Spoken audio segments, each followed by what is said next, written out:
up, Jets fans? Look at this weird, wacky day we get to experience together. Oh my goodness, what a day. Who knew? We woke up today, we're just like, oh, Aaron Rodgers, when's it gonna happen? Boom, this, holy shit, that. It's a crazy thing. So we're gonna find out how we're feeling. I have felt numerous ways already today. I have felt quite a bit of intense feelings, let's call them. I can't wait to hear how you guys are feeling as we try to deconstruct some of the motivations behind these moves. What do they mean? What could be coming?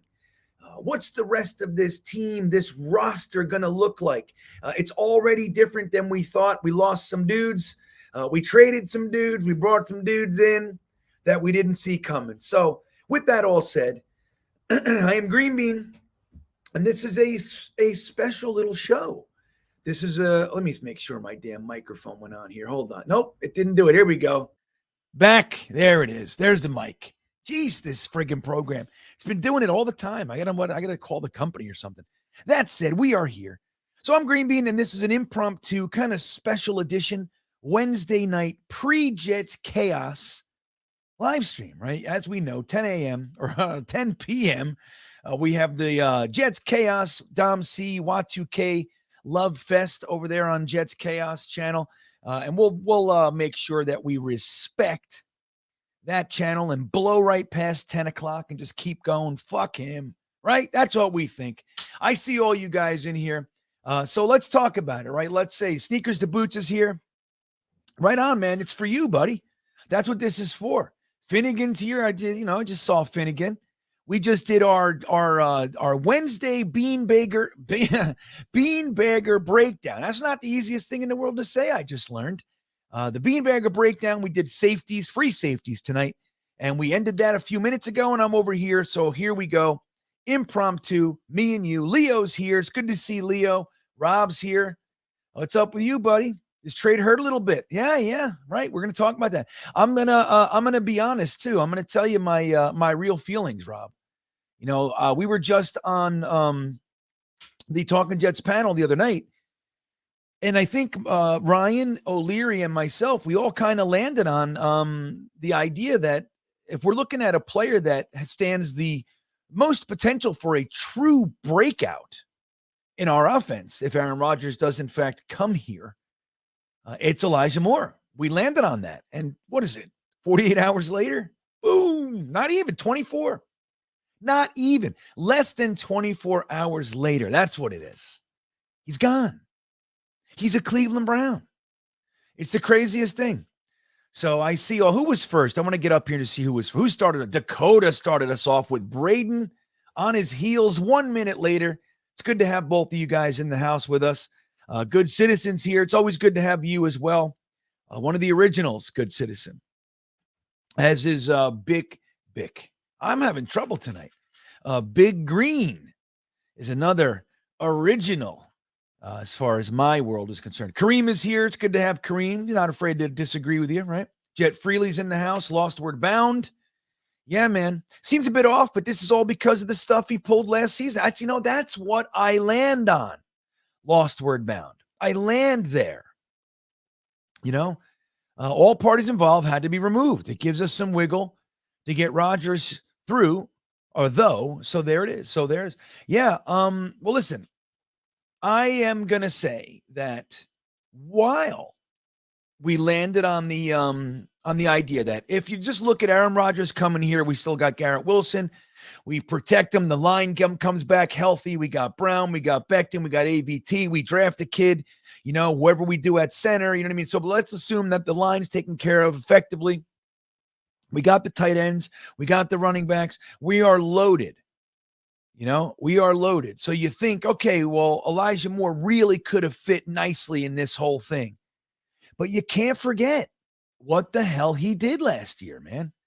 There was I think about 100%, let's say 99.8% of Jets fans thought that was some bullshit. What he did, no matter the scenario, dude, doesn't matter. It doesn't matter. You don't do that in the middle of a win streak for an organization. Like, have some tact, have some presence of mind where you are standing, son, right? And he didn't. He stomped his feet. He yelled at his coach in front of everybody, and they had to send him home. He came back. Then they had to bench him for the week, right? They made him inactive. So, look, he came back, and he was a good boy, right? And we also, okay, it could be maybe you can reclaim, your position, redeem yourself, for lack of a better term. But I think that what was just said is it's like, dude, at the end of the day, that left a bad taste in everybody's mouth. And if they saw the opportunity to get value, which, we got really what it breaks down to is a high third. That's the value that we got right now. But what it really is, like, the value is a high third, but what it really is a higher second than we already had. So now we have 2 consecutive seconds. Now we don't know what they're going to do with them, right? Maybe one of these goes to Aaron Rodgers, Green Bay for Aaron Rodgers, maybe. But, as we stand right now, we got the value of a third for a guy who's been disgruntled and disappointing in many respects, injured, had a couple injuries, didn't drag the feet. Remember, I made a whole video about Elijah Moore not dragging his feet in that. I forget which game it was, but he had, 3 yards to drag to get his feet in bounds, and he didn't. He just kind of like did the big long step. Like, that shit's unforgivable. So, but anyway, that's what I think it is. Gary checking in. Thank you. Gary Jets Forever 80, dude, right there with Forever Wayne Krebet. I think that's who you're talking about. Good for you, Gary. Says, hello from the Gary D. Hello from the Gary D, senior and junior residents. Well, hello, Gary, junior and senior. Joe D is a savage. Sends Elijah to the Browns. Woof, talk about F you to him for being a pouty baby. Rodgers, for a second, solidified. Now, look, the Browns do have Deshaun Watson. He was able to play the second half of the season, kind of get through all the shit, right? Right, Gary? Like, look, Deshaun Watson came in. He was booed. He had the suspension, so that means he didn't play in a year and a half. So he had the second half of the season was to shake off the rust. I am of the school of thought that Deshaun Watson is going to be better. Just Deshaun Watson, for my part, I don't really have a favorite player that's not a Jet. But that said, he was the quarterback I wanted in that draft, hands down. I didn't want Mahomes. I certainly didn't want Trubisky. I wanted Deshaun Watson. I knew he was going to be a stud, and he was arguably the best quarterback in the NFL, right? What he did was special, and all that baloney happened, and now he's kind of an afterthought. I don't think that he's going to suck, so there's that. I do think Elijah Moore is a talented young receiver, and he's got a talented young quarterback, but he's got a talented quarterback to throw him the ball. So he's not going to deal with that. That said, Cleveland is a shithole. You know what I'm saying? So I'm with you, man. Cleveland is the abyss. And I know they think the same thing about us, right? They do. They think the same thing about us. So, lots of people do. Let me do this, right? Fans react. Dude, let me show you the thing. This is the funniest thing in the whole wide world. Just can't get over this kid. It's the funniest thing ever. Oh, here he is. I will show you. So this is for you. Oh. Okay. I'll show you this. This is how they, so the same thing that we're thinking about them though, Gary, this is how they think about us. Okay. What the fuck just happened? How the fuck do you lose that game? Up 13 points with like a minute 15 left to the New York Jets. So that's how they feel about us. So we can't forget that, right? But the point is intact. And I think you got another point there at the end, which is, look, they're holding out for a first. Everybody and their mother has come out, all the pundits and everything. They're like, dude, a first ain't happening. You know what I mean? It's not real. Right? So let the Packers do what they got to do, but it's not happening. And Joe Douglas isn't going to cave. He's not a caver. He's just not. So he brought in an extra second. He got rid of a malcontent who, quite frankly, isn't really the body type that the new coach likes. So they saw the special teams value in Mecole Hardman, and he's a more established receiver. Did numerous Pro Bowls and a little older, same basic size as Elijah Moore. Interestingly, I had Mecole Hardman as 6 foot. I don't know why I had him as a little bit bigger, but neither here nor there. He's significantly faster than Elijah Moore. Elijah Moore, I think, has got him on the quickness, on the shiftier, right? But he's fast as balls. And look, he's an established, effective Pro Bowl level special teams return man and like third wide receiver. He's good. So you bring that in. And if you're going to bring that in and you get rid of this guy and you earn yourself a second, and it sucks to have that void between the second and the fourth, but who knows what Joe Douglas is going to do at pick 13, guys? We don't know. So I think it's right. Look, we'll give you a second. Shut up. Shut up about it. Now we have 42 and 43 right now, Gary. So which one do we give? Do we hold out and go, 43. We're not giving you 42. Did we do that? Nope. We are. All right, we'll do it, but make it 42. No. No, I said. I'm Joe Douglas. I walk into the darkness with a smile on my face.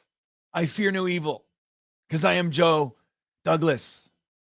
You are the Green Bay Packers. You gave Aaron Rodgers a fucking contract that has $100 million in dead cap written into it. That's you. Okay? I am Joe Douglas. You write in $100 million dead caps into contracts. We are not on the same plane. I am Joe Douglas. 43. We'll see, right? But look, man, make no mistake, dude, that, you can like Joe Douglas. You could not like Joe Douglas. You can focus on the 2020 draft class and some of those, look, he's got some things that you can hold on to, but let's make no mistake here. Joe Douglas is not Mike McCagnon. He's not Terry Bradway. He's not John Idzik. And he's not Mike Tannenbaum. Giving Mike Tannenbaum full respect, he had some balls on him. He was Trader Mike. If Mike Tannenbaum wanted a guy, he got a guy. That's simple. He got him. But he would sell the future to do it. Joe Douglas doesn't do that. He's smarter. Joe Douglas is more rounded. He's patient, calculated, right? Sneakers to boots, our old buddy checking in. Thank you, buddy.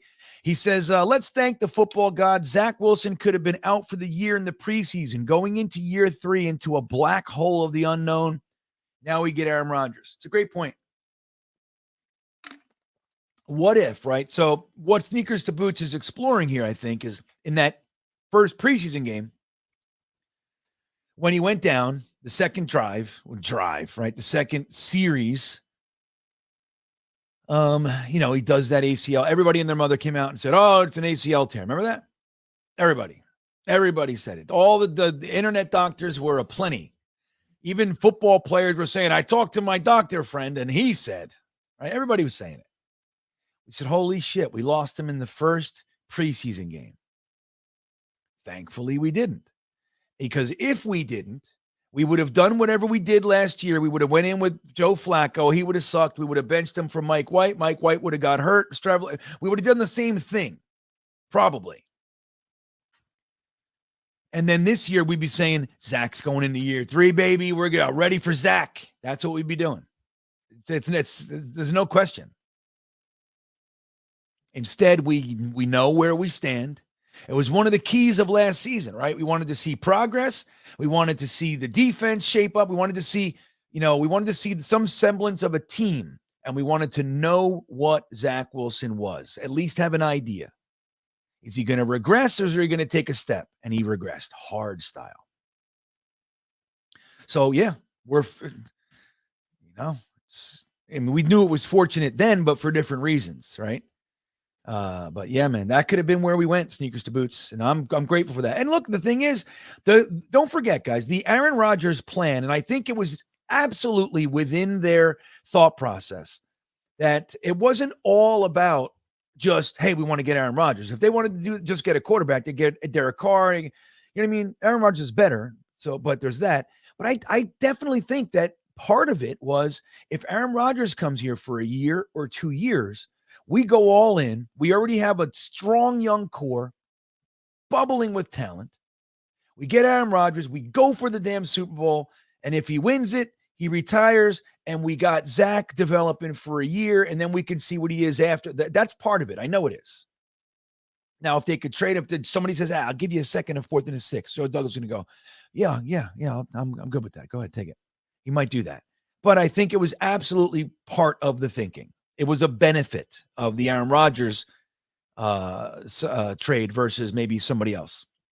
Leo checking in. Winner Leo. We're going to call you Leo the winner. Okay, Leo? Lucky Leo. That's what we'll call you. Lucky Leo. Like Lucky Leo's down at the Seaside Pier. You know, I wrote a whole article on Lucky Leos, man. That was really on the Seaside Pier, but, you know, I don't know if you guys know this. I write articles for an amusement park blog. I write monthly articles for them, and I did a whole thing on the Jersey Shore, and I did Seaside, and I did Wildwood, and I did everything. I did the whole thing, but I did a whole thing on Lucky Leos. I grew up in that place. I really did. I was in Lucky Leos. My parents would just go, I was like 10, and they'd go, here's $5. Go to Lucky Leo's. And I'd be like, yeah. And I'd run in there all day, you know, waiting to go to the rides at night. I love Seaside. Anywho, so Lucky Leo he wins. Every time I have a contest, Leo comes up Leo. So he said, hey, GreenBean, do you mind doing a shout out for my son, Gianluca? He is 6 years old. I just bought him a hooded sweatshirt from your store, and he is pumped. Absolutely. So we're going to call you Lucky Gianluca. I love it. Hello, buddy. It's good to see you. I hope you're looking right now. Your dad's the luckiest guy I know. See, I didn't even know he said that, buddy. And I said that about your dad before I even knew we were going to talk about you. So I'm glad you're here. Welcome to Jets fandom. My son he just turned 15 on the 1st of this month. So he's a diehard Jets fan. When he got home from school today, he said, oh, Dad, did you hear? I said, yeah, I heard. He's like, what? Why? I don't know. And we deconstructed it. So, Leo, you have that to look forward to with your amazing son. And thanks for being here. 6 is a great year. I loved being 6. That was one of my best years, I think. It was when I peaked. That was my peak year. Absolutely. Thank you for including him. And I'm happy to do it. I'm happy to say hello. Absolutely. All right. Who else do we got here? Sneakers to boots. Leo. There we go. All right. Let me catch up. Oh, there it is. I knew I saw one. Joe checking in. Bino says Bean Green. He likes it. What's up, Bino? I see you, buddy. I see you. Joe S. What's up? He says Mike M would have traded 2 first-round picks by now. It's true. And he would be totally happy. Like whatever Joe Douglas is doing, I'm sure some of the holdup has to do with numbers. Like I would be surprised. I'm not going to be furious one way or the other. You got to do what you got to do to get him. But I would be surprised to learn that we just absorbed the contract the way it stands. I just don't think it. I think Joe Douglas is too smart. Right? Mike McCagnon. Well, the thing is, like, look, Joe, it wouldn't even have gotten to there. That's the thing we have to remember. Yes, Mike McCagnon would have just given 2 firsts. He would have been steamrolled.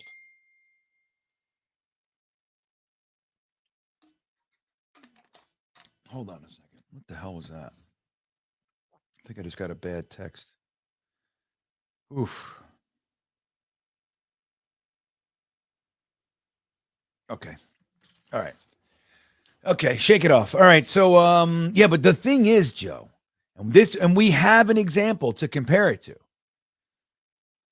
When Kirk Cousins was available, and he's not Aaron Rodgers, nor was he at the time. Kirk Cousins is a bigger name now than he was coming out of Washington, albeit the number 1 quarterback in that free agent cycle. He was a 2nd-round pick, I think, the Redskins at the time, and he just kept throwing for 4,000 yards on terrible Redskins teams. The Jets and the Vikings were the final 2 teams. Kirk Cousins has alluded to as much. He was never coming here. Never. You look at our roster at the time. Why would he come here? We were offering $90 million, 3 years, $30 million guaranteed. That's what we were offering. The Vikings were offering what? 70 something, I think high 70s. He said to them, the Jets are offering me 90 million. They said the best we can do is 85 or whatever, and he took it. He used us to get them to bump it up, and he went to the, look, if they said, sorry, this is it, he would have taken that. He wasn't coming here. It was an albatross. We had nothing. Mike McCagnon didn't draft, he didn't bring in offensive linemen. He would bring in a free agent, here, there, whatever. He traded for Kelechi Osemele. Like, he just ignored it. And we had no real skill guys, nothing to speak of. We had a couple people, but it was like, you look at our team. It's funny, man, because like here we are, right? We're rooting for these guys. Every year we're trying to make positive out of these situations, making lemonade out of lemons, right? And we're saying, okay, look at this. This guy can be good. This guy breaks out and he's better than you think. And we do that every year. But you look at it from hindsight. You look at it from like just an objective perspective. And there's no reason to wonder why these NFL pundits are just, they go through the NFL and look at the Jets and go, the Jets are going to suck. 5 wins max. 5 wins max. That's what they'd say. 4 wins. 3rd pick in the draft. And most of the time they're right. So why would Kirk Cousins come from the Washington Redskins at the time, who were another just abyss of football hell, and come here? He wanted to play football. He wanted to play on a winning team. And if the money's close, I'm going to take it. So that's the thing. Like, we wouldn't be in the Aaron Rodgers never would have went on Pat McAfee and said, I intend to play for the New York Jets. It would be a whole different thing. We probably would have been able to scoop up maybe a Jimmy G, maybe. Jimmy G went back to McDaniel. It's just so funny with that guy. Same exact formula as last. He's trying the same trick he tried in Denver. This time, at least he got his guy. Last time, Matt Castle, that deal blew up in his face. So he didn't even get that guy. This year, he's got his guy. So, but it's the same exact thing. He's just like, he knows a guy. He wants to work with the guy he knows. That's it. He can't do it with anybody else. Weirdo. So that was probably, but anyway, we were going to get that level. We probably, we get Carson Wentz or Jacoby Brissett, and we go, it's the best quarterback we've had, and we do the whole thing. We already know. We're not, Aaron Rodgers never goes on the air, 500,000 people, and says, my intention is to play with the New York Jets. It never happens. We get, we can sign guys, but for exorbitant amounts of money at the end of their career, their final paycheck, they come here and they take a break. They go, well, I'm just going to wrap this career up with $10 million a year more than I should make. And and I'll get hurt week 3 and I'll sit down. That's it. So let's see what else we got here. So Elijah Moore, man, the trade surprised me. I got to be real honest, right? It surprised the living hell out of me. I didn't see it coming. I thought in this year of being tight with the salary cap, like we're tight this year, right? There's no denying that. So you think, okay, there are places where we have to kind of not spend money, right? There are places where we have to, kind of save our pennies. We have some talent here. And I thought the Elijah Moore rookie contract would be one of those. Garrett Wilson, Denzel Mims, Elijah Moore, Breece Hall, Jermaine Johnson, all those guys. They're what give you the opportunity to have, if we didn't want to pay for a quarterback, but that you have to pay for a quarterback. And sure, you can always live in free agency and bring a guy in here, bring a guy in there, and do all that sort of stuff. But the idea that we jettisoned Moore, who was cheap and talented, it just speaks volumes to their real feelings on how they dealt with, how they felt last year with that bullshit. We finally have a team on a roll. We're doing it. We're getting there. The fan base is excited for the first time in the decade. And this guy decides, I'm going to ask for a trade, and whines and kicks and screams like a baby. So they said the right things. Look, actions speak louder than words. They just said, all right, well, we're not trading them now because we can't get anything. We're not going to do that. We need them. And then they just waited till now. This has been rumored for a month at least. The Browns were the team that was rumored to be trading for Elijah Moore for a month. My buddy Matt. Oh, I see it too. I'll get you a super chat in a second, Chris. Matt says this whole trade was for the Rodgers deal. Now the Packers get their second pick, their 2 pick, and we still keep the second and 13 is our offensive tackle, and the second our offensive center. Ooh, I like this Matthias Simon guy. You're up my alley there, Matthias. I'm really hoping tackle center. That's what I want. Do it. Tackle center, safety, linebacker, defensive tackle. Let's go. That's what I want. Right? Stop. Don't play games. Don't overthink it. Do it. But here's the thing, Matt. I think Joe Douglas is going to trade back with 13. I think Paris Johnson and Skronce are going to be gone. I think unless they really love Jones, but I think Joe Douglas is going to want that third back. That's what I think. Like he likes his third. He wants it. It's a good third. Third's a good pick. Nom, nom, nom. Third is nice and chewy. But you're right. I think this has the trade written all over it. The Aaron Rodgers trade. It's like, okay, you want your second? Well, we wanted our second. So I don't really want Elijah Moore. I'd keep him, but they're offering this. Again, the value for Elijah Moore, the trade is quite literal. It's a 3rd round pick, but let me just get you the exact. It's a high 3rd. So, all right. We got pick 42, which was Cleveland's, right? That's the pick we received, which is 480 points. The Jets were at 74, 220 points. So that's a 240-point VIG. So that's pick 70, which is a high 3rd round pick.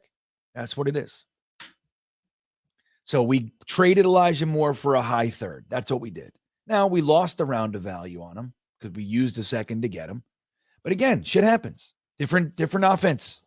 Different offensive scheme, different play caller, everything. I mean, it's still West Coast offense. It's going to look very similar, at least as far as the designs and everything, but they have distinctly different preferences, Hackett and LaFleur. So, getting a 3rd for the guy, and that enables you to get Aaron Rodgers because you got a second. Because effectively what that is, that's literally a 1-round jump. So we gave them our 3rd, got their second. It's just perfect. It's a perfect 1 round.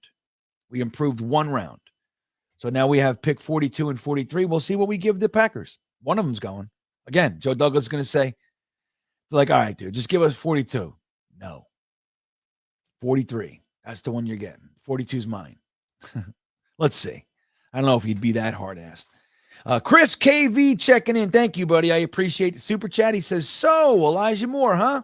How are we feeling about this? I'm very conflicted, man. I was looking forward to seeing him finally getting a quarterback, but he did say he wanted to go, so good luck. See you in Cleveland. I think that's where a lot of us are, Chris. I really do.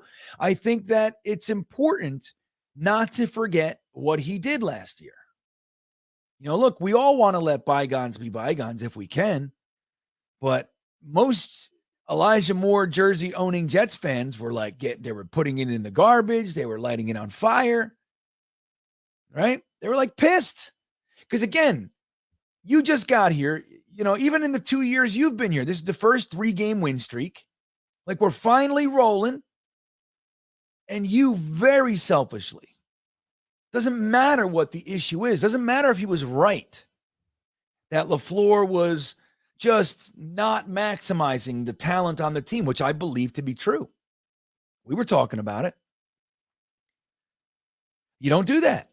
You just don't do it.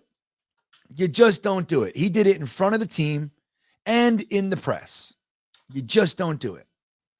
So the Jets just get, okay, all right, well, go home, take a little nap, eat some healthy greens, you know what I mean? Drink some protein shakes, come on back, and we'll see where we are.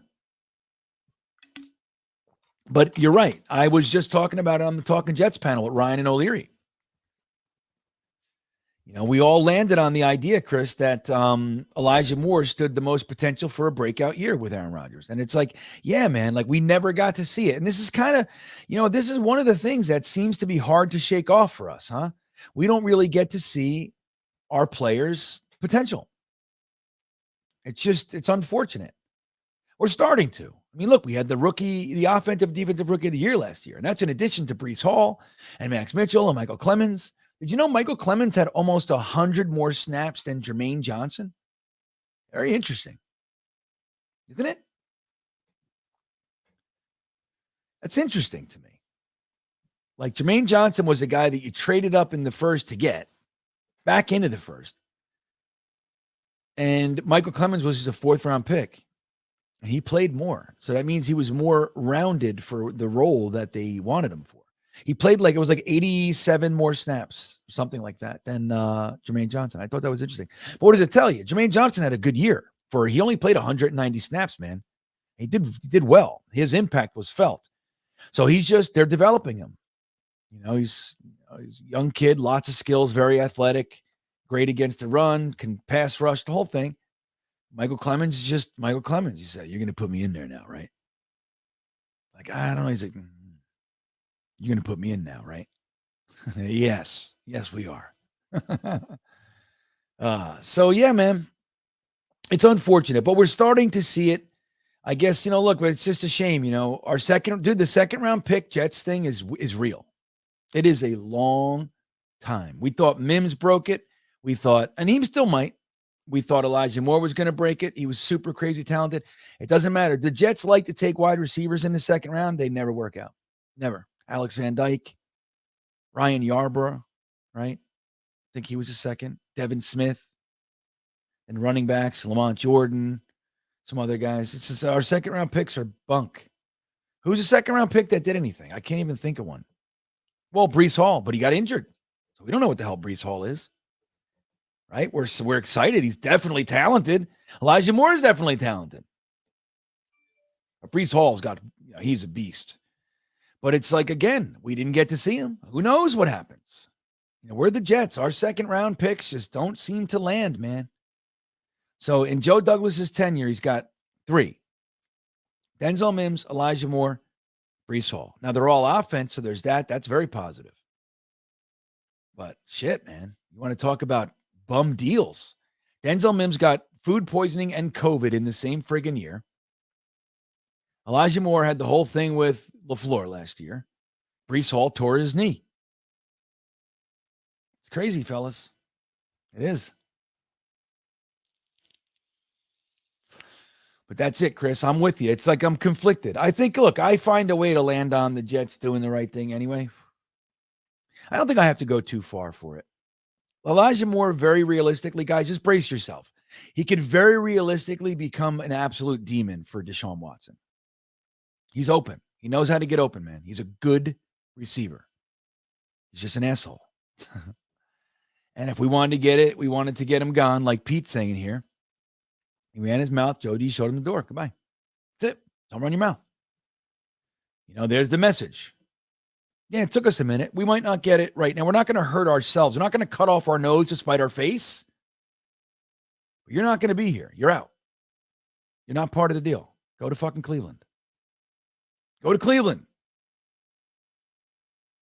Go deal with the Browns, the dog pound. See how they love you.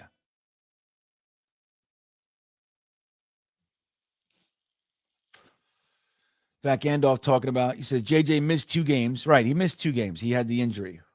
But still, first round pick. You would just assume, even though they were both in rotational last year,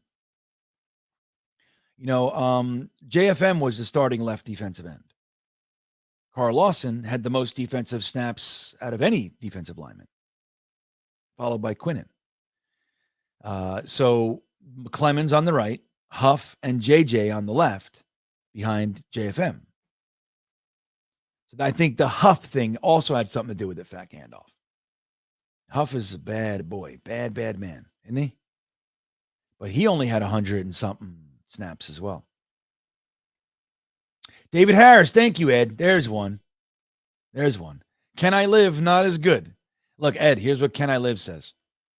Boom. Another one. Another wide receiver bust. Shit, man. I knew he was a bust. I didn't want him. Remember that, Matt? That was when we were in the greenhouse. That was where the greenhouse days. Matt and I were talking. We were already online, man. We were doing this shit for a long time, me and Matt. A couple other guys in here too. But yeah, we were talking about, we didn't want some. A lot of us didn't. We loved the talent, the potential, big, fast. Johnny Lamb Jones, part 2. It's just, I didn't want him. I want a guy who actually did something in college. That's what I want. So when people like to compare Denzel Mims to Stephen Hill, dude, Denzel Mims' one season he did more than Stephen Hill's entire collegiate career. Like, we got to stop with that one. Stephen Hill was a shot at pure potential. It was, I can make something out of that chunk of clay. Oh, give me him. You know how to catch. He had that one game.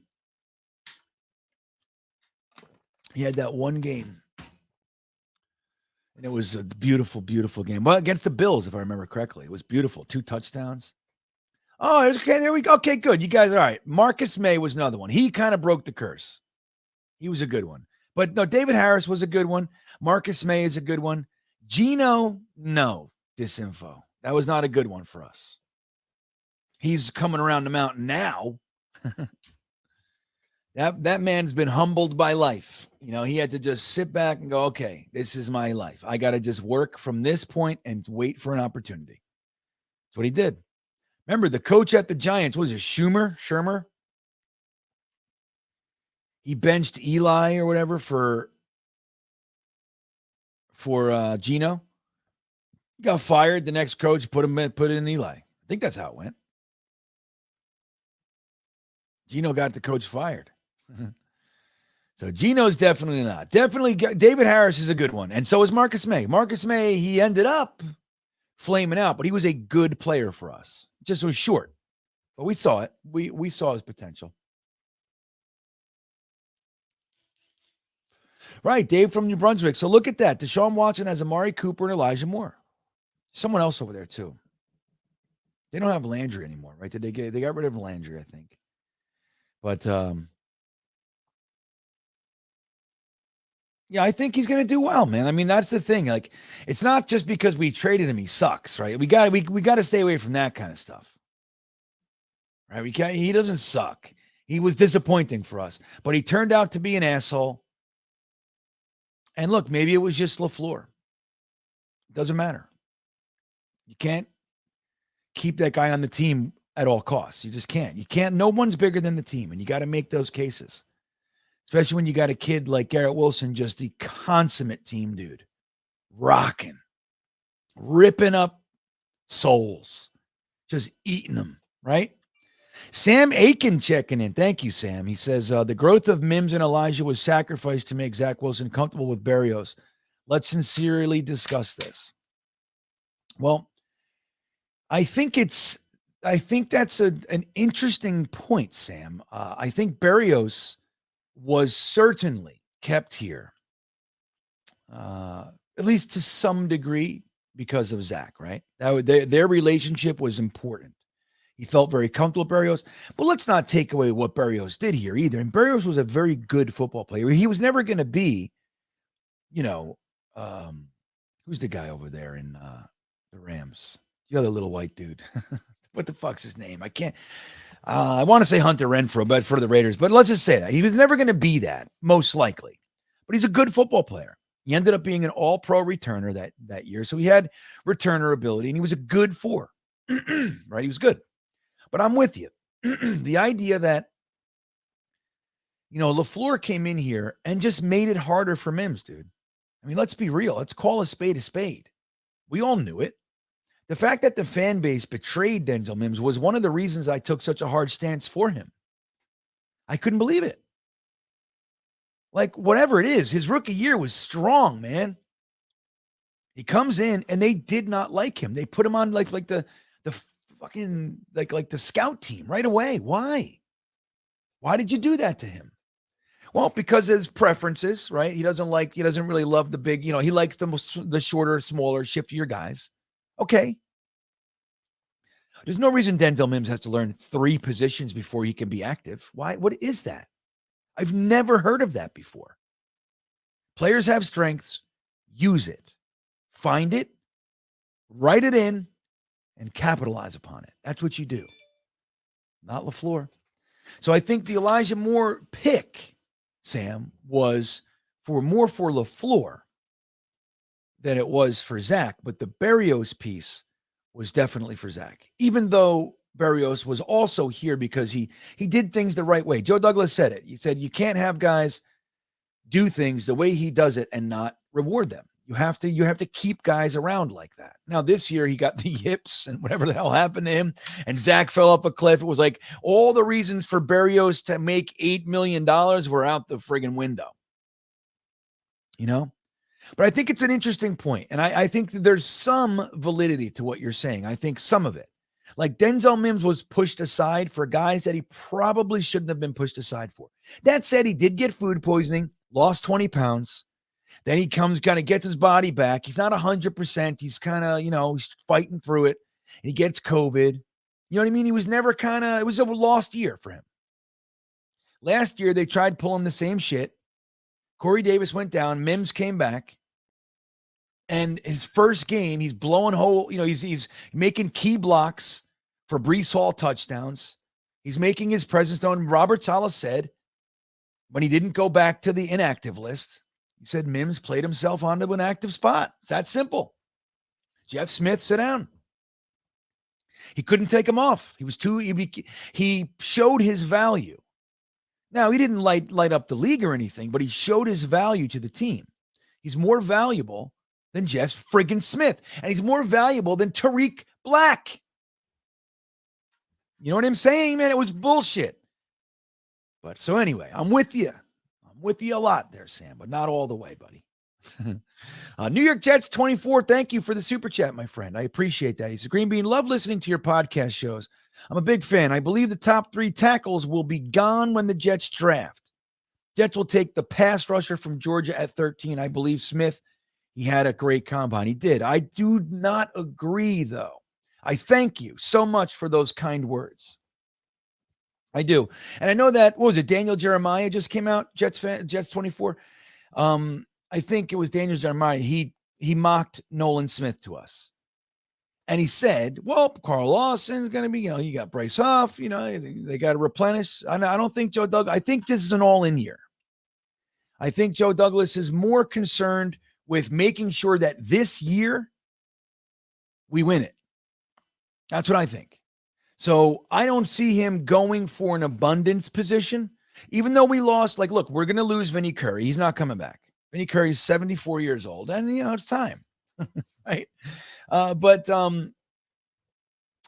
lost word bound, you're drunk. Stephen Hill could not catch. That was the problem. Look at his college career. He had like 50 catches his entire career. And then when he came to the Jets, he couldn't catch. He was gone in 3 years, dude. And his career was over. Why? He was 6'3", super fast, could jump, run, could do everything. If he could catch, why didn't he play? Please, that was the issue with Stephen Hill. Go on, just take a look. Lost rebound. Go right now. Go Stephen Hill college stats. Take a look. And then go Denzel Mims college stats. Just see what a real collegiate career looks like. But so I don't see the Jets going for a position that's going to benefit them long-term this year. Now, I think anything they do is going to benefit long-term, of course, but I don't think that being the priority. I think they're going to look at 13. If they stay at 13, they're going to look to get a player that can play and improve this roster right now. Right now. And if that even means a tackle, you got Dwayne Brown, you got Mekhi Becton. If that's a tackle, that's if the first whiff of one of these guys twisting their toenails, out, tackle in. Like he's going to be there to at least compete and push and that we saw a travesty last year with our offensive line woes, particularly tackle. Like the whole wealth of Jets injuries was all concentrated like in the offensive line last year. It was crazy. And then in particular, like I said, was the tackles. We had like 6, 7 different tackles that started. It was crazy, man.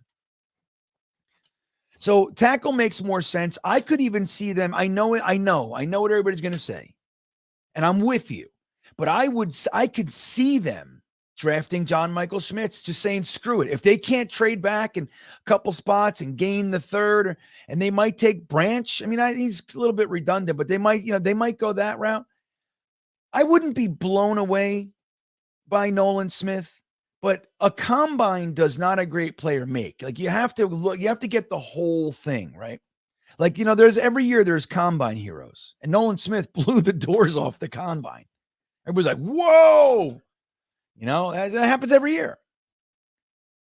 Now, maybe he's great, maybe he's not, but I think that would be surprising.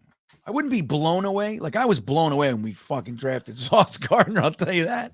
So my cred right now, Jets fan 4, I'm usually really good, but my recent last year, I don't know what the hell was going on with that first round. I was all over the joint, but it's good. I'm very happy with it. That's the best. That's the rarity, right? Usually we're mad and we're right. So I'm delighted to be confused and wrong. I'm delighted. But he did have a great combine, man. And it's an interesting point. I know Jeremiah just did it. Let me see something here. Let me just take a look. And I'm going to look at some positional rankings right here. I'm going to take a look at Nolan Smith real fast, see where he is. Yeah, like, look, draft tech, just quick. Like, I can go through a bunch. New York Jets, 24. But, like, draft tech is a very, very strong evaluation site. They have him as the 4th edge in the draft. Now, it's high, but he's the 4th. Now, teams are going to have their preferences and all the stuff, right? He's light, too, man, to play 4 down. He's light. He's 240. He's less, 238. So, I don't know. Think if Will Anderson slides to 13, now we're talking. You know what I'm saying? Different story. But it's not that edge is off the table. I'd be surprised. Like, we finally have edges and they draft an edge. I don't know. It would confuse me. But this Joe Douglas guy, I know this is funny. But thank you, New York Jets fan 4. And thank you for the words, most importantly. I appreciate that. Sincerely. Jeremy says, Mims outlasted Elijah Moore. Who'd have thunk it? Jets Nation was all up Mims's little ass last year. The last 2 years. Here he is. You know what? Joe Douglas probably just said this. Hey, I like this kid. Everybody shut up. You're keeping him on the roster. He'll show you. Just keep him here. He's gonna finish his rookie deal here. Joe Douglas said, I took him and I know why I took him. Reggie Rembert. There's a good Kenneth. Thank you. That is great. Reggie Rembert. What year was that? Hold on a second. That is a blast from the mother effing past, bro. Jets, hold on. Jets, let me see. What the hell year was that? He was yeah. Oh, so it's because we had less teams. He was the first pick. How 28th? He said he was in the second round, but picked 28. So we didn't have the Panthers, Jags, Texans. Who else? So that brings down to 29. Who else? Panthers, Jags, Texans. The Oilers went to Tennessee. Maybe there was a team that lost a pick or something. But he's the first pick in the 1990 draft, dude. Reggie Rembert. Remember what we did, though? Reggie Rembert. That's what I'm remembering. Oh, my God. So what did we do? You want to know what we did? Listen to this. Reggie Rembert. Here's what it says. Let me see this.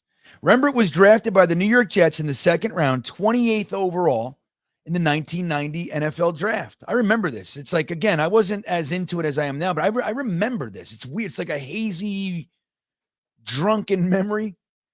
I was in 11th grade at the time.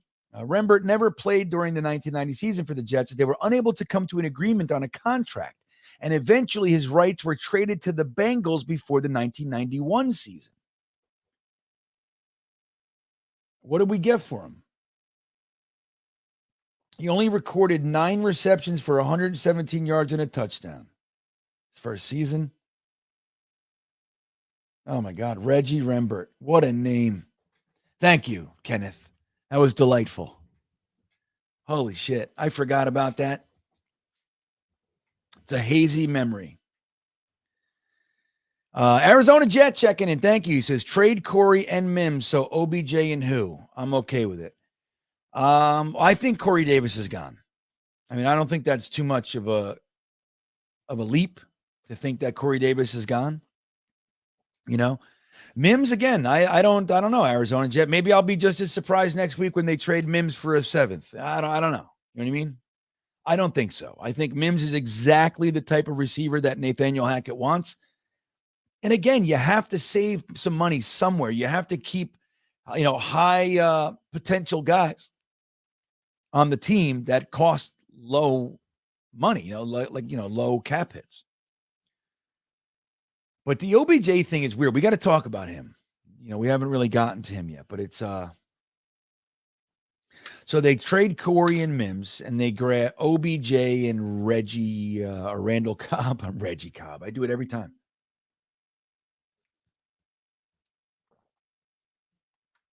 Maybe Arizona Jet. Again, as surprised as I am with this stuff, I'm starting to not be surprised with Joe Douglas. He doesn't seem to feel like, we've had GMs before, right? Where if they drafted a guy or they paid a guy, they forced them, they had to play him. You know what I mean? Joe Douglas doesn't seem to be doing it. He doesn't care. I took a swing, it didn't work. Next. You know what I mean? Like, that's kind of how he is. Nope. I signed up, it didn't work. Goodbye. Yep, last year we were all hugs and kisses. Now I want you off my team. Get off. Goodbye. He doesn't seem to be that way. That's smart. That's the way to be. Like, if you're emotional, it's like this. Like, remember 2018 or 2000, right?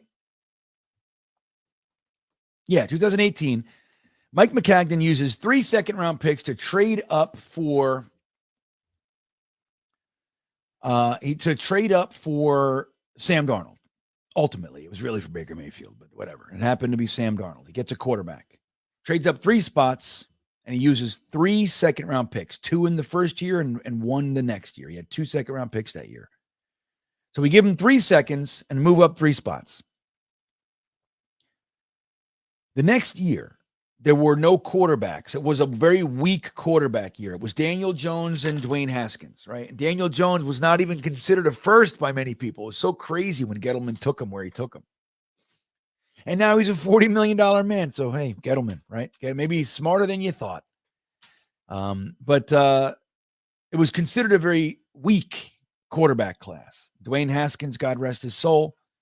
The Redskins at the time, now the Commanders, they wanted Dwayne Haskins.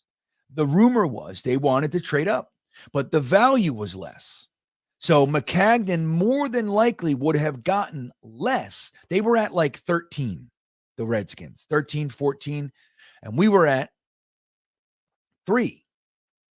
So he couldn't. This is what we think happened. And why Gase lost his marbles and walked out of the room and went, "Wah, I'm a pussy." That's why he did that. And he left the room. I can't work with this man. All right. It's because Mike McCagnon had offers on the table to trade back. The Jets didn't need to be there. We trade back. We needed an offensive line. We had a whole bunch of needs. Defensive tackle was not it. He could even slid back a couple spots, gotten a third, but he couldn't do it, you see, because there wasn't the value of quarterback up front, which makes the draft board go out of whack because people are willing to overpay. Like the Niners paid, 3 firsts and a third to move up. What was it? 6 spots, 8 something. It's crazy town. So because Mike Maccagnan gave up 3 seconds the year before to move 3 spots, he couldn't take a second and a third or 2 seconds to move back 11 spots, 10 spots. He couldn't do it. Why? Because it make me look bad. Then people will think I made a mistake. People will think I overpaid it. I couldn't do it. He gets locked in. You got to know what situation you're in. It's like you buy a car, you pay 50 grand. It was worth 50 grand. Everybody, it's just what it was. But now you don't need that car. It's not working for your new situation, but you can only get 40. Are you going to stay with the car and live with the negative situation? Or are you going to take the 40 and go, all right, it was a 10 grand loss, but I didn't lose 50. You see what I mean? There's mitigation. There's risk rewards, all those kinds of things that Mike Maccagnan couldn't do. And that's why Gase left. Now, ultimately, thank you, Gase. He made such a big deal that Maccagnan was fired a few weeks later. So we're grateful. Still, he Elijah Moore'd that thing, man. You can't do that. But, so Joe Douglas doesn't give a shit. Value is value. It is what it is. This year's not last year. This year's not next year. The value is this year. This is what we're looking at. It's considered a relatively weak draft, top end talent-wise. It's considered, though, once you get to that like second tier, it's deeper. It's a very thick class in that second to fourth round area. That's kind of what's being said. Now, just evaluations. But that's kind of where we are with it. But Joe Douglas seems to understand that. Yes, I gave up a second for Elijah Moore, a high second, no less, 2 years ago. This year, he's worth a third. And I don't want him. Take the third. No, I didn't lose the full. You know what I mean? He didn't lose the second. He lost. He gained the third back. You see it? Do you see? Maybe I'm not explaining it well. You guys all are staring at me. Now nobody's... You all got these looks on your face like I'm not explaining myself well. No, Cooper Kupp was the guy. I see some attempt. Thank you, guys. You guys are great. Wes Welker, Julian Edelman. No. I was saying Cooper Kupp. Kupp, there it is. Cyrus had it. Ballsby Hurton had it. Rendilla had it. Disinfo. No, Disinfo was wrong. Again, that's twice. Disinfo. You're having a bad night. King Jet, sorry about the delay there, buddy, but thank you for the super chat. He says, yo, GreenBean, you think this is the year we get the 80s throwbacks? Go Jets. I do not. Now, next year, though, guys, we have, the NFL has a rule, King Jet, that you can't change the uniforms. Oh, you're saying throwback specifically. All right. I thought you meant like the throwback as our new uniform.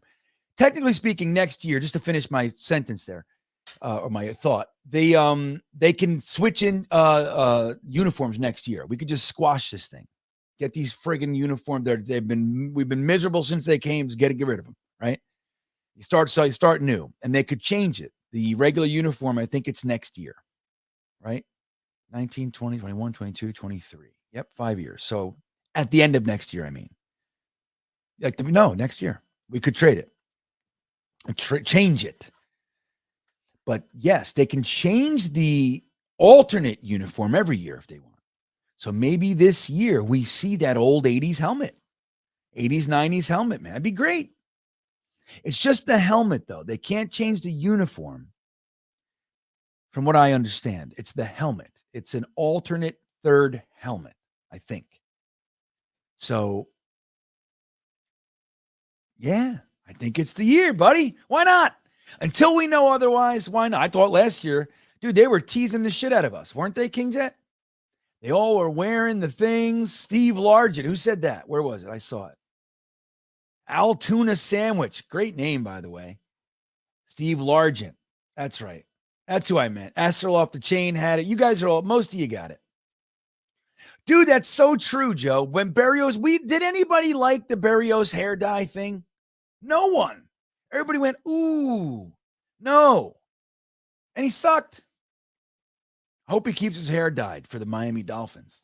He's living down there in Miami now. That's where they like that stuff.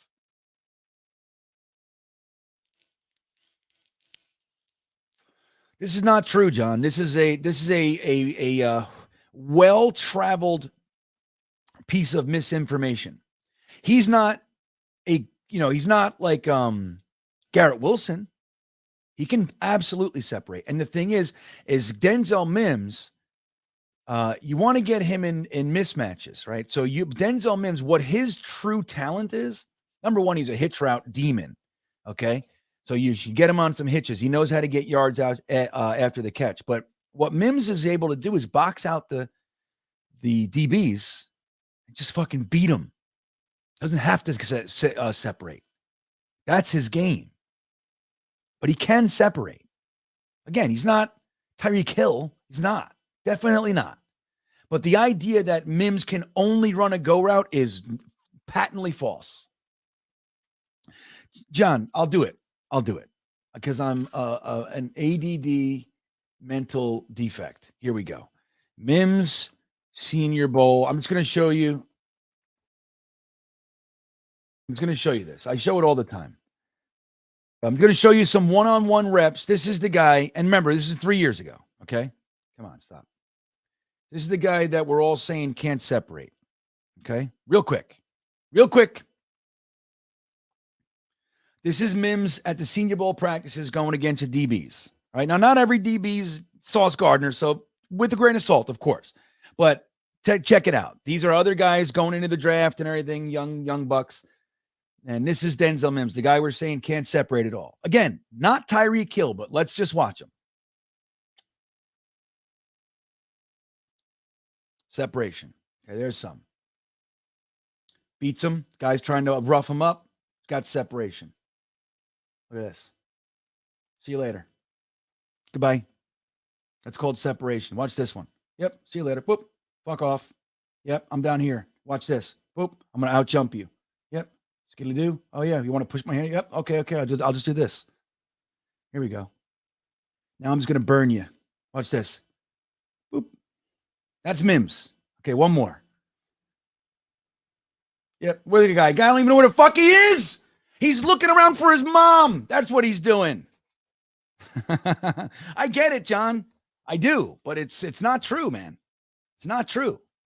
Watch his rookie tape. Just watch it. Tape is an inaccurate word. Watch his rookie highlights. Jetnation has one on their website. Just Denzel Mims highlights. Google it. I mean, go to YouTube, type in Denzel Mims rookie highlights. It'll probably take you to the Jetnation video. And it's, dude, he's separating all over the place. And when he's not separating, he's making guys miss on their tackles. It takes 2-3 guys to tackle him every time.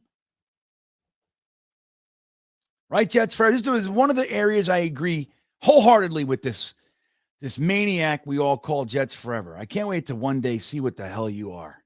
If he's even human, this Jets Forever guy. But I agree with him on Mims, Ben. We know. We've been Mims in this thing the whole time, Jets Forever and I. Jay Taylor checking in. Thank you, buddy. He says, just checking in. Busy day for us. Wonder if the Moore trade gets the ball on the Rodgers trade rolling. Yeah, couldn't hurt. Do you think we get OBJ? We'll go. Okay, so this will segue into the OBJ thing, which is good. So look, we happen to sign Mecole Hardman today. Now, are you going to get, woo? No, but he's a 2-time Pro Bowler. He's also been on the All-Pro list. I think he was an alternate, second team All-Pro, we call that, which is All-Pro, by the way. You make it to second team All-Pro, you are considered an All-Pro. So he's done that. So he's good. He's a good, solid NFL producer, right? He said, I think his best year was like 600 yards or something. I looked it up earlier, but anyway. So we bring him on. He's, he takes away he's the punt return, kick return. He's got all that on lock. He'll probably compete with Bam, maybe, but he takes the Berrios thing away. He's the replacement for Berrios straight up. Elijah Moore going. Mecole Hardman's not here to replace Elijah Moore so much, I don't think. Even though they're very similar body types and everything. Elijah Moore's quick. Mecole Hardman's fast. So I don't think it's necessarily like, even though it worked out that way,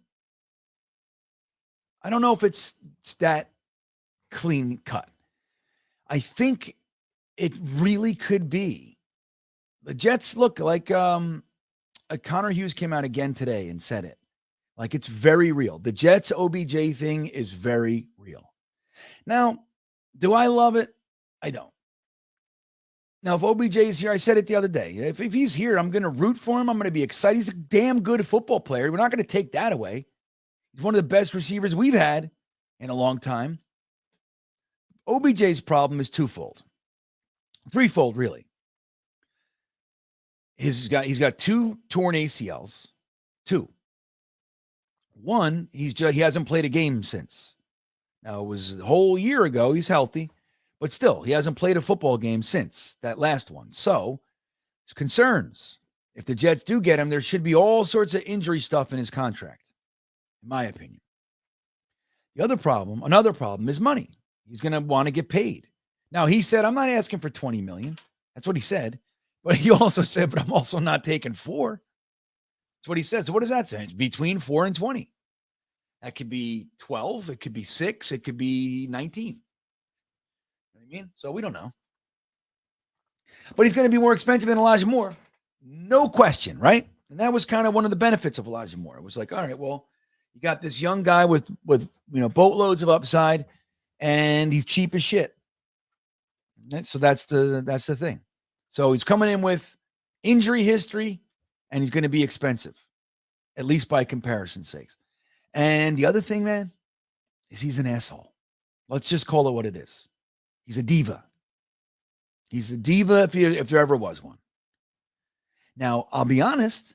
One of the concerns I had for him coming here was his impact on Elijah Moore. So that's gone. So I don't know, Jay Taylor. I think you got to buy it. It's been a couple weeks now. The rumors have not subsided, just like the Elijah Moore to Cleveland stuff. That's been going on for a month. You go, we're not trading Elijah Moore. He's going to be on the test. Stop it. It happened. Like Joe Douglas says, he runs a tight ship, but that doesn't mean that the ships that he's negotiating with are as tight.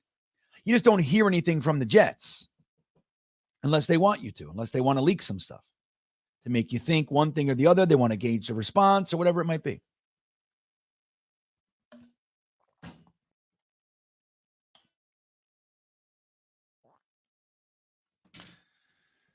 So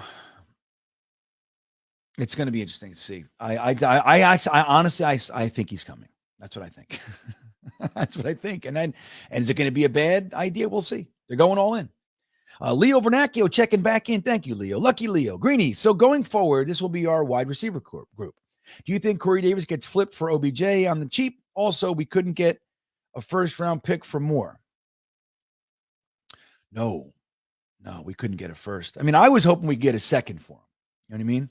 He was a high first. He had first-round grade coming out, but he has 2 years in the NFL where he's underproduced. And last year, he was healthy all year. I think he maybe got banged up a little bit, but he was only benched because he was a crybaby. Right? So there's no way you're going to get a first for a guy that's but he would have had to produce for a full season to, you know what I mean? You got to go, okay, well, he can clearly do it. They don't know if he can clearly do it or not. He wasn't dragging his feet. He did a lot of things. He took some plays off. Like, it was a weird year for Elijah Moore. He was like pouting all year. Yeah. He was doing that. So I think Corey Davis is gone. You get that 10. They need the 10 million, dude. They need it. And they brought in, you got Mims, you got Garrett Wilson, you brought in Lazard, you brought in Mecole Hardman. You bring in OBJ. You know what I mean? Like Corey Davis has given us 34 and 32 catches respectively over the past 2 years. That's what he's given us. Say what you want. Potential, this, blocking, that. Great. I think he's done some very, very cool, fun things for us too. Within those 66 catches have been some really neat things. Right? The Zach Wilson send, the fourth down catches. Like, he's done some great things, but he's also been injured a lot. It's just a lot. He's gone, dude. That's what I think. And I think he's going to be in the Aaron Rodgers trade.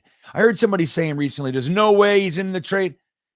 Okay, I think he is. think it makes too much sense. Don't forget, LaFleur was on the offensive staff with Corey Davis. He was the OC with Corey Davis in Tennessee when they drafted him. So don't forget, like Matt LaFleur was the OC, and he got hired to be the Packers coach. And then Arthur Smith took over, and he got hired to be the Falcons coach. But when Corey Davis was on the team, I think when he was drafted, Matt LaFleur was the OC. I might be wrong on that, but they definitely were over there together. He knows them. Blitz Crew checking in. I feel like the two of us are the only ones cheering for Mims. We're not. We got Jets Forever, Blitz Crew. Me, you, and him. We're her. I don't know if Jets Forever is a her or not. I don't. Mims was not a douche with his trade request, hoping new staff will allow him to turn it around. Any other free agent signings you see coming? We were just talking about somebody that I want to mention. I just want to hold on. I want to see something. Yeah.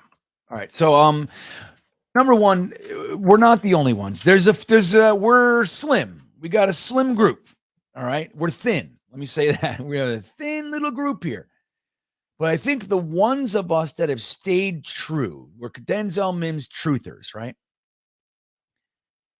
I think we're going to be vindicated, dude. Like we have an offensive coordinator who's come in, who's known to be a good offensive coordinator. Aaron Rodgers, you heard what he said about him. He said he's getting a bum deal with you guys, minimizing how good he really is. He's a great offensive mind, great coach, excited, upbeat.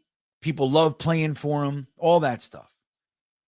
He's a great mind, play caller, all that stuff. He's good with he said he's a great developer of talent, particularly quarterback. But he happens to like big-bodied wide receivers, and we happen to have 6'3" Denzel Mims, who's fast. You know what I mean? So we have a different staff in here. Mims regressed under LaFleur. There's no way to say it. He had a good rookie campaign. He was injured the first portion with the COVID, no training camp, and pulled his hammy and that. I mean, when he came in, he played great. Great. We were all excited. And then LaFleur came in and went, I don't like him. So I think you got a great point, though. I mentioned it earlier. Like when you compare the two, both asked for a trade last year. Denzel Mims did it in the preseason. And then afterwards, in the fourth preseason game, went out and lit it up, right? Blew the best player on the field for that fourth preseason. Now it is what it is. It's a fucking preseason game. But he can only do what he's doing. He's out there. He showed the world, this is what I can do if they let me play like a real wide receiver. Then they made him inactive for the first few weeks again. The same shit. And he worked his ass off all off season. Remember, he came back ripped, strong, motivated. And when he came in for Corey Davis, who was once again injured, he came in and they couldn't take him back off. That's two different. And Elijah Moore, he had his problems and just bitched and moaned and dragged his feet. And they literally didn't drag his feet. He dragged his ass all year. So you're right. You're right. It's a completely different. So the thing is, I think free agents are going to be tough to come by. I honestly believe. Look, we got to run out of money at some point, right? And they have to fucking get Rodgers in here to see what he can actually do. I mean, cost, because we don't know. It's all weird. So they don't know what we can do. But we're bringing in OBJ. I think that's the free agent. But I'd like to see a safety. We were talking about it in the beanbagger thing. Earlier, we were doing our breakdown thing, but Taylor Rapp is a nice young free safety I'd like to see brought in. But I don't know why he's still out there. So that's what I'd like to see. Scarcity's checking in. Could Nola Smith play a Micah Parsons type role? I don't know. It's not really what they have him listed as. It's not what he's done. It would be something you'd have to develop, I imagine. You know what I mean? And it isn't, correct me if I'm wrong. Is Dallas a 3-4? I think Dallas is a 3-4. So it's different. You know what I mean? Scarcities. I think they're a 3-4. I might be wrong though. So it's hard to have that role and duplicate that role. That's one of the things we've seen with lesser players, like, with guys like maybe Sheldon Richardson, like when, he's doing real great in this defense and then you switch defenses and he goes over here and he's completely neutralized. He's a different, he doesn't have the skill set for that. Then you got guys like Klecko or Mo Lewis, no matter what the hell defense you put in. Oh, you're going to be the outside pass rushing linebacker in a 3-4. Okay. 10 sacks. Oh, we're going to a 4-3. You're going to be the weak, you're going to be the will. And we need you to cover tight ends. And okay, he gets 4 picks. You know what I mean? Like, Klecko, Pro Bowls and all pros at 3 different positions. 3-4, 4-3, I don't give a shit. Nose tackle, defensive end. Yep, I'll kill you. Not everybody's built like that. You know what I mean? So it's hard. Some of these plays, especially when these guys are like highly refined these days. Like they zero in on exactly their skill. That's why if they're injured so much, like they're a little tweaked. Oh, I'm not right. Are you hurt? Something's off. They're machines, like high, finely tuned machines now. We used to be cavemen. We got, farmers coming off the field. They're digging holes all summer and they come in and put on a football helmet. That's what it used to be.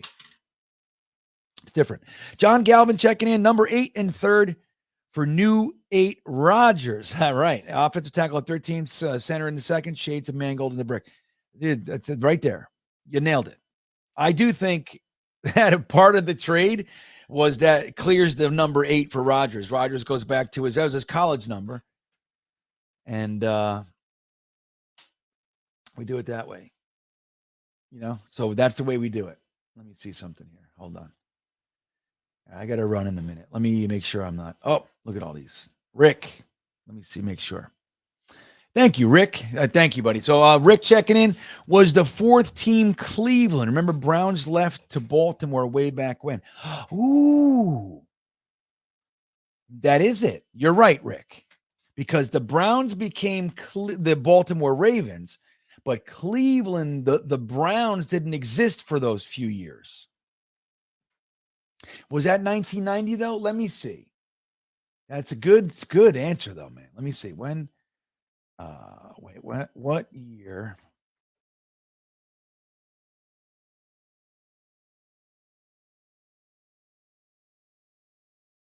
I think it was right to go to Baltimore. 95. So no, that was not them. 95. Good thinking though, Rick. That was good. That got me. Patrick Sullivan checking in. Just looked it up. 1990 only had 28 teams. Well, that's what it's. But he was picked 28, Patrick, and he was the 2nd round pick. So that's my confusion.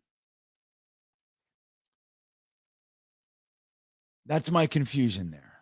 You know what I mean? I don't know.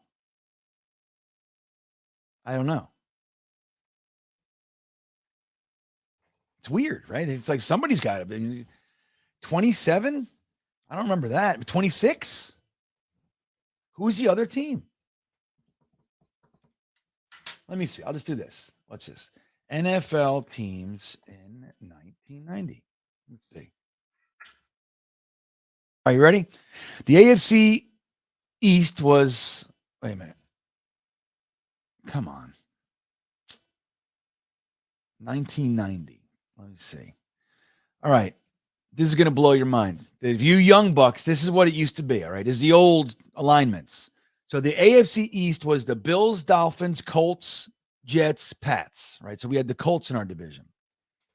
The AFC Central was the Bengals, Oilers, Steelers, and Browns. The Oilers, as we know, are now the Titans, and the Browns are now the Ravens. The AFC West was the Los Angeles Raiders, the KC Chiefs, Seattle Seahawks. Remember, they were AFC. San Diego Chargers, and the Denver Broncos.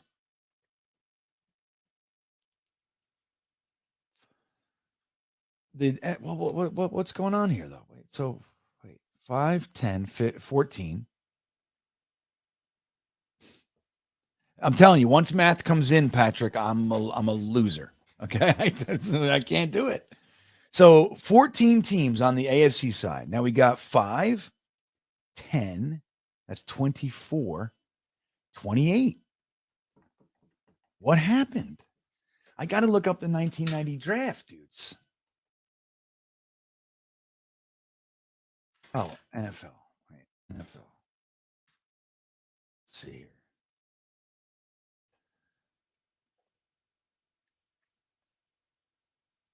Yeah, there was 25 first-round picks.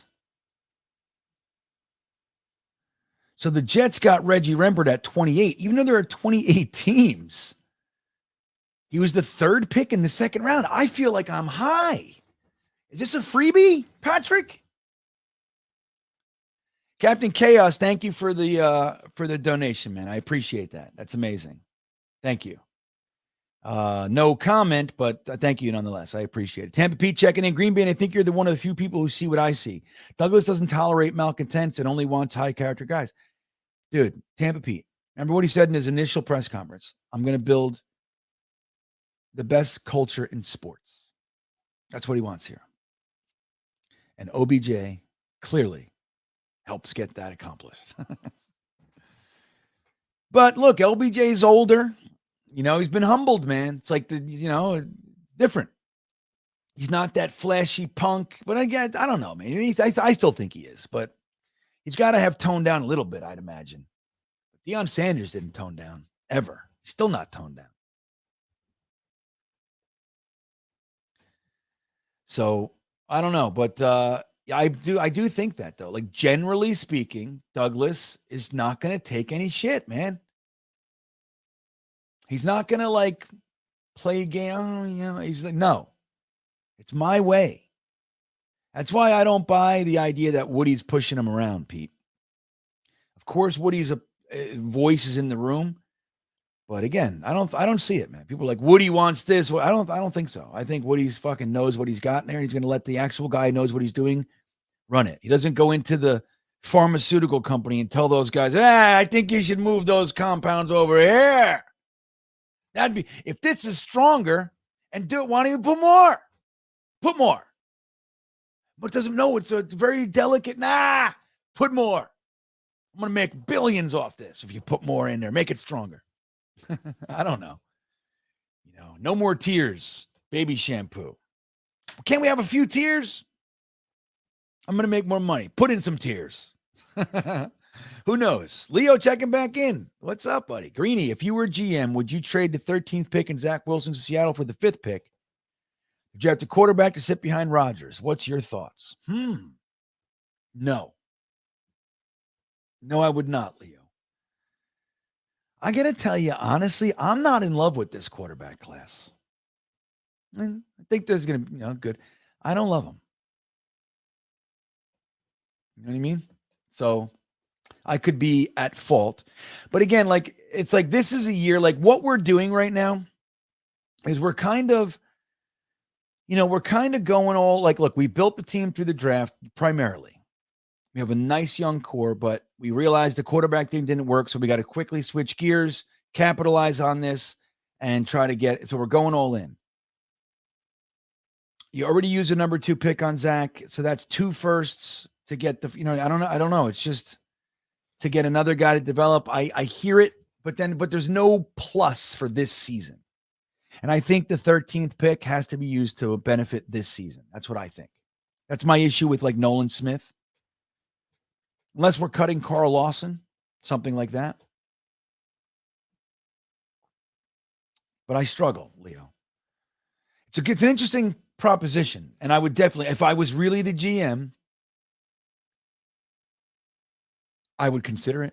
I would consider all things. That's what I love about Joe Douglas. Remember when Jamal Adams was like, wah, wah, wah. Joe Douglas, they said, oh, well, Jamal's mad that you answered the phone. And Trey, he thinks he's a pillar. He said, yeah, well, I answered my phone. So fuck you. He said, I was trained, I was taught in this business, you answer every call. End of story. If he wants to feel bad about that, then that's his problem. But people called about him, maybe feel good about it. And I didn't take it. I didn't trade him. So what's the problem? What's with these guys? Right? Right, Leo? What's with these guys?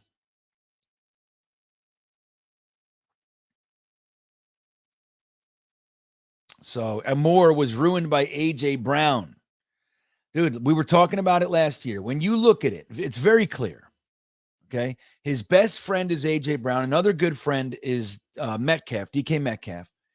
And then you had Deebo Samuel. They all have the exact same agent. All three kicked their and stomped their feet last year, and all three got paid. A.J. Brown even got traded and paid. Went to the Super Bowl. At the time, I think Philly was still undefeated. Yeah, they definitely were. They were still undefeated. It looked like the greatest move in NFL history, right?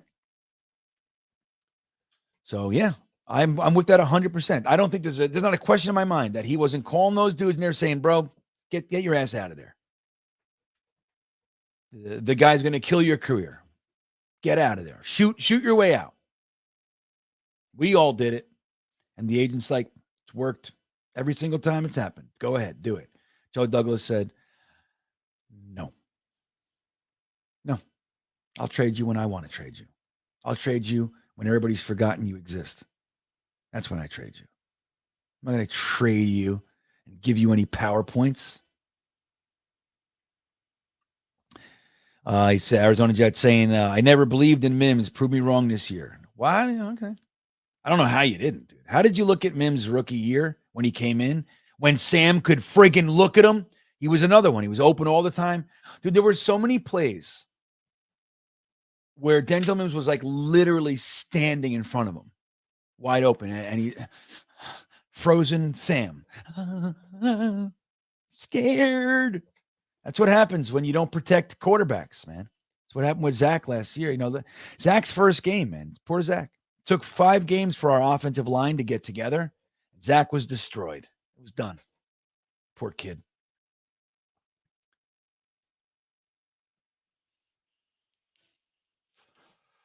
Yeah, I see. There's lots of great comments, man. I'm trying to. I gotta get out of here. Jeremy's live. I want to get over to Jeremy too. But the main cat's checking in. Thank you, buddies. Everyone seemed to downgrade with Mike LaFleur.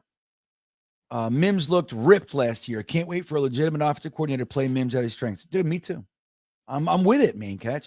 And look, if it turns out that he blows it, if he just sucks, right? Then he sucks. I don't think that's going to happen. He's never had that moniker, man. He's just a young kid. He works his ass off. He keeps his mouth shut. He's very introverted. He's not like a outward person.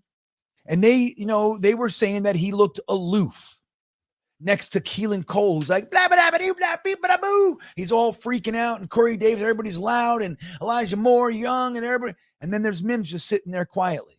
And they took that as disinterested. It's not this. He's just not that way. Like he's never had a rap of somebody who's lazy, unintelligent, disinterested. He's never until Mike LaFleur. Mike LaFleur said, I don't know. He can't learn 3 positions. We can't play him. I don't know what that is. Dude, Mercy Fate. What a name, duder. Yeah. All right, I like it. Moore had to go, and the extra second gets Rodgers. Right, it's simple, right? And we get number 8 for Rodgers. There you go, because you can't wear 12. It's not happening. I like it, Mercy Fate. Mercy Fate, King Diamond. If that's what you're doing, maybe you're like, who's King Diamond? Merciful Fate, baby. I like it. That's what I'm doing with it. Either way, thank you. Loopy, what's up, man? OU812. Good to see you, man. Thank you. Good GMs collect draft picks a la Bill. Joe D knows what he's doing. I agree. In Joe, I trust, dude.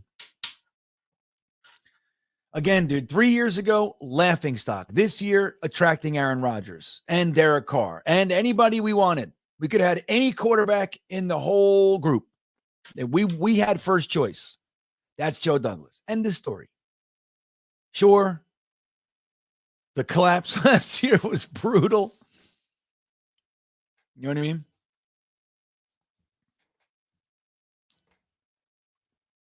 What? Still, look at the way we lost. I know. Loss is a loss is a loss. 6 one-score losses with the worst quarterback play in the league. We could have won any one of those games with average quarterback play. That's where we are. That's the truth of it. And our arrow is still going up, wins-wise. 2, 4, 7. Like, it's still going up. It sucks. Don't get me wrong. But I'm with it. Yeah, Mercy Fate. Yeah, I'm with you, baby. It's my fave. Damn, good. Good. I'm glad. Me and you, buddy. We got it. That's our moment, right? Not everybody gets that one. King Diamond is obscure. And he's my fave, dude.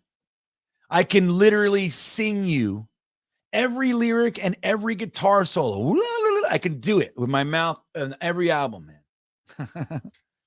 King Diamond, anybody. I love Merciful Fate, but I prefer King Diamond.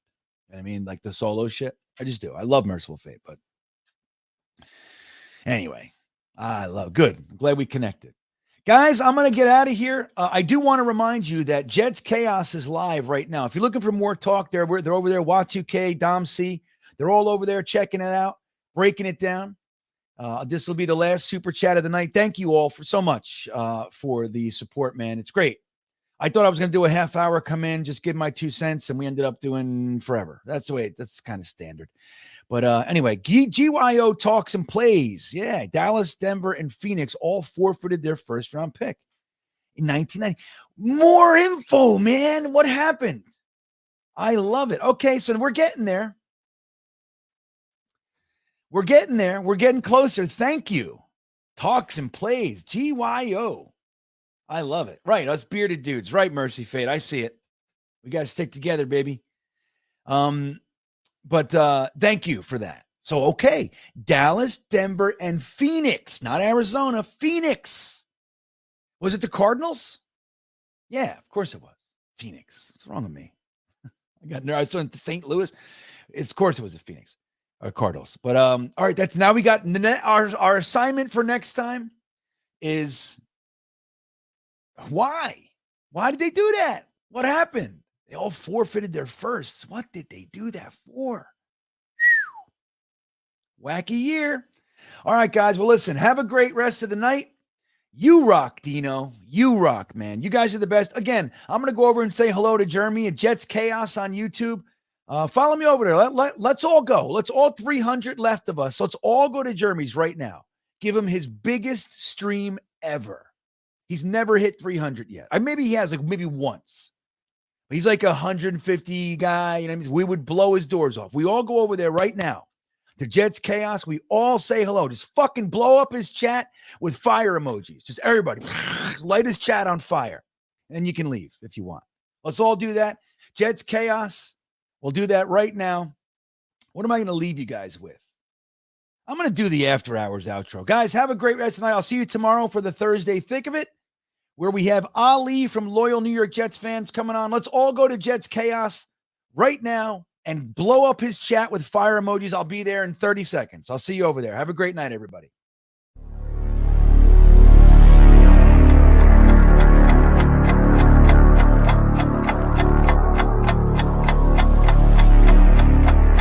I think he's going to be day one, a violent vertical edge setter. I see some gas on this. Get that mindset to put your shoulder on somebody. Dig, drug. You're finished. Hey, first down. This is a weird game. We're